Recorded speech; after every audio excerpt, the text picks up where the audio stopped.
on est de retour pour une nouvelle vidéo. On va évoquer l'actualité football, l'actualité du mercato et comment ne pas commencer à parler de cette victoire impressionnante, encore une fois, des Reds de Liverpool à West Ham, 5-0 avec un Mohamed Salah, encore une fois sur un nuage. Pour l'instant, si ça continue comme ça et que Liverpool gagne la Première Ligue, et c'est très bien parti, et que Liverpool gagne la Ligue des Champions et compagnie, il sera très probable que Salah ne pourra pas échapper au Ballon d'Or. Encore une prestation de haut vol ce soir, double passeur décisif et buteur. Il est sur un autre nuage, il n'a jamais été aussi fort qu'à 32 ans, et honnêtement c'est impressionnant. Et moi j'ai une question, je voudrais savoir si par exemple des joueurs certes comme Mbappé et tout ça seront aussi forts que Salah à 32 ans, parce que Salah quand même là, les stats sont impressionnantes. C'est du très haut niveau.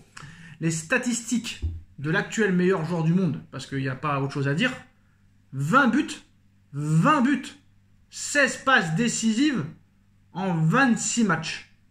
C'est impressionnant, c'est exceptionnel, c'est grandiose, c'est bluffant, c'est remarquable. Voilà, bravo à Mohamed Salah.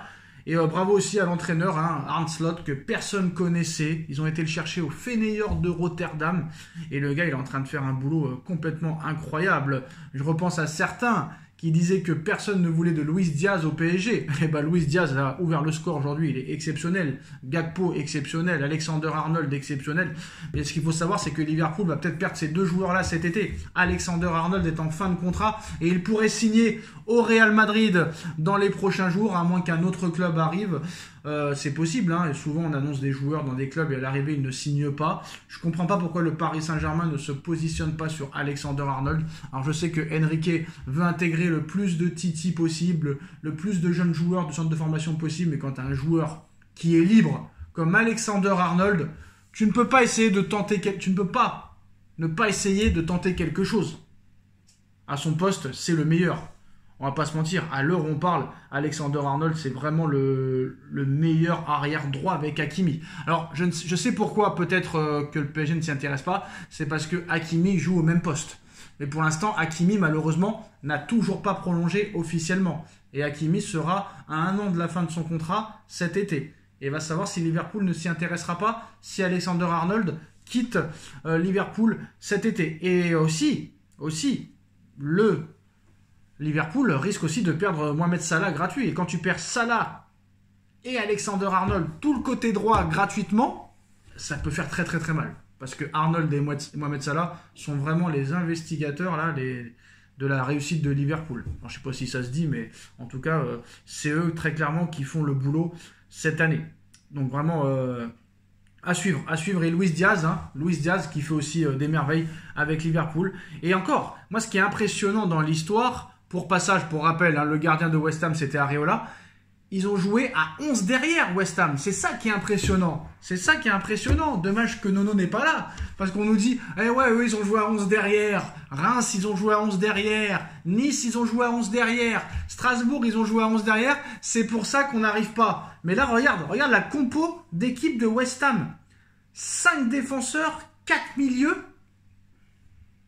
un autre milieu attaquant et un attaquant. Ils ont joué à 11 derrière et ils en ont pris 5. Alors le premier, ils l'ont pris à la demi-heure de jeu. Ça a mis longtemps à venir en première mi-temps. Mais ils ont joué à 11 derrière, West Ham. Ça ne leur a pas empêché d'en prendre 5. Donc il faut arrêter de me dire « Oh, Paris n'arrive pas parce qu'en Ligue 1, ça joue à 11 derrière, ça joue à 11 arrière, ça joue à 11 derrière, ça joue à 11 derrière. » Je peux te dire que quand tu as le talent, offensivement, ils peuvent jouer à 25 derrière, t'en mettras 5. Et puis voilà, Salah, Diaz, Arnold, Gakpo, c'est des joueurs qui font la différence depuis le début de saison et c'est impressionnant. Alors je sais que tout le monde dit que le Real Madrid fait encore peur malgré leurs blessures et tout ça, mais si Liverpool arrive à gagner la Ligue des Champions en battant Liverpool en quart ou en demi ou en finale, ça veut dire que c'est vraiment la compétition du Real Madrid. Parce que là, ce Liverpool-là, à l'heure où on parle, est complètement injouable. Après, comme on dit, la vérité du mois de décembre n'est pas celle du mois de juin, malheureusement. Randal Kolo Muani intéresse très sérieusement Chelsea. Les deux clubs vont discuter dans les prochains jours. Chelsea va contacter Randal Kolo Muani. Pour rappel, depuis que Chelsea a été racheté par l'américain, c'est plus de 5 milliards. Voilà, de 5 milliards investis. C'est énormissime. On n'en parle jamais de Chelsea. Hein, toujours Paris City, Paris City, Paris City. Mais Chelsea, c'est presque 5 milliards en 5 ans de recrutement. Il n'y a que Chelsea qui est intéressé par Kolo Muani. Et Chelsea serait prêt à payer ce que demande le Paris Saint-Germain, c'est-à-dire minimum 50 millions d'euros. Chelsea va rentrer en contact avec le Paris Saint-Germain dans les prochains jours. Et Randal Kolo Muani pourrait quitter le Paris Saint-Germain et rejoindre Chelsea pour 50 millions d'euros. Ce serait quand même incroyable et Paris aurait limité la casse. En ce qui concerne Nuno Mendes, le clan Nuno Mendes fait pression pour que le joueur quitte le Paris Saint-Germain à cause de son salaire. Le joueur est frustré par son utilisation par Luis Enrique. Alors ça, je comprends pas parce que en quoi tu peux être frustré par l'utilisation d'Enrique alors qu'Enrique tu utilises au poste de arrière gauche. Donc c'est quoi le problème? Je ne comprends pas. Le joueur est sélectionné aussi de jouer en sélection depuis le début de saison. Lors des 3 rassemblements, il s'est senti beaucoup plus libre qu'au Paris Saint-Germain. Après, à prendre avec des pincettes parce que je vois pas en quoi il pourrait en vouloir quoi que ce soit à Enrique vu qu'il est titulaire indiscutable depuis le début de saison. Donc ça me paraît assez bizarre. En ce qui concerne Vinicius Junior, Vinicius pourrait quitter le Real Madrid cet été. C'est un ancien membre du Real Madrid qui l'annonce. Alors pour rappel, Chelsea vise Randal Kolo Muani cet hiver. Les Blues vont prendre contact avec le PSG dans les prochains jours. Mendes met la pression à Laporta pour Lamine Yamal. Lamine Yamal sera en fin de contrat avec le Barça en 2026. Et pour l'instant, c'est le jeu de la chaise musicale. Mendes et le clan Yamal utilisent le Paris Saint-Germain pour essayer de faire monter les enchères. Apparemment, Mendes demande que Laporta quadruple le salaire de Yamal à l'heure actuelle au Barça. Bien sûr, Paris rôde. Vinicius sur le départ. Manolo Romero, ancien membre des Merengues, a indiqué que si les clubs saoudiens ou un autre club viennent avec plus de 250 millions, voire 300 millions sur la table, il est convaincu que Pérez vendra Vinicius et qu'il l'emmènera à l'aéroport. Ce n'est que 300 millions, c'est beaucoup d'argent. Je pense que l'enfant gâté de Florentino Pérez est et sera toujours Kylian Mbappé. Et ça, Vinicius ne peut pas le supporter, sachant la saison qu'il vient de faire et son ballon d'or qui lui a été quand même presque volé entre guillemets.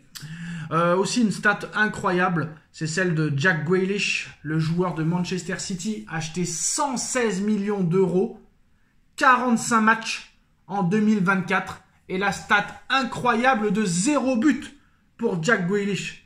C'est totalement hallucinant. Quand tu vois qu'on critique Mbappé qui est déjà à 16 buts avec le Real Madrid en début de saison, on critique Dembélé qui a quand même mis déjà 8 ou 9 buts depuis le début de saison. On critique des Barcola qui sont à 10 buts, des Haaland qui sont à 15 buts. Mais Grealish en 45 matchs, 0 but. Pour un milieu offensif, ça fait quand même tâche.